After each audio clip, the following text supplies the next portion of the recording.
కృష్ణా జిల్లా అవనిగడ్డ నియోజకవర్గంలో ఎమ్మెల్యే మండలి బుద్ధప్రసాద్ పర్యటించారు. చెల్లెపల్లి మండలం లక్ష్మీపురంలో 60 లక్షల రూపాయల మేర అభివృద్ధి పనులకు శంకుస్థాపన ప్రారంభోత్సవాలు చేశారు. 15వ ఆర్థిక సంఘం నిధులు 36 లక్షల రూపాయలతో కొత్త గ్రామీణ ఆరోగ్య కేంద్ర భవన నిర్మాణానికి శంకుస్థాపన చేశారు. ఉపాధి నిధులతో నిర్మించిన రైతు సేవా కేంద్రాన్ని ఎమ్మెల్యే ప్రారంభించారు.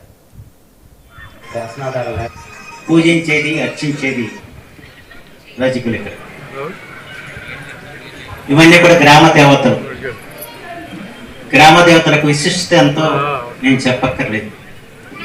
అవనిగడ్డలో ఎన్నో దేవాలయాలు ఉన్నప్పుడు కూడా ఈ గ్రామంలో నివసించే ప్రతి ఒక్కరికి ఆరాధ్య దేవం ఎవరంటే శ్రీలంకమ్మ అమ్మవారు అని చెప్పి మాత్రం మనం ఖచ్చితంగా చెప్పుకోవాలి.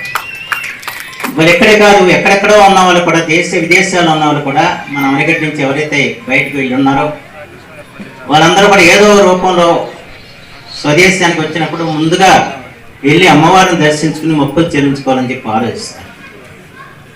ఇప్పుడు ఇందాక మనకి మన దేశానికి ఒక గొప్ప రత్నం లాంటి వ్యక్తి పాలపడి శ్యామనాథ్ ప్రసాద్ గారు, ఇవాళ అంతర్జాతీయ స్థాయిలో గొప్ప ఖ్యాతి పొందిన పండితుడు అవగాని, ఆయన కూడా ఇవాళ ఎందుకు వచ్చారంటే ఈ ఊళ్ళో పుట్టినందుకు ఈ ఊరి దేవతని అర్చించాలి, ఆ దేవతని ఆ వల్లే మనం ఈ స్థాయికి వచ్చామని చెప్పి నమ్మకంతో ఉన్నారు కాబట్టి ఆయన ఇక్కడికి వచ్చారన్న విషయం మనకు మచిలీపట్నంలో కానీ మరి ఇక్కడ అవనిగడ్డలో కానీ పెడంలో కానీ వాళ్ళు చూస్తుంటే ఎక్కడికక్కడ మంచిగా గుడి కమిటీలు వేయటం, సమర్థమైన వాళ్ళని తీసుకొచ్చి పెట్టడం, వాళ్ళు చక్కగా గుడి డెవలప్మెంట్ మీద దృష్టి పెడతారు.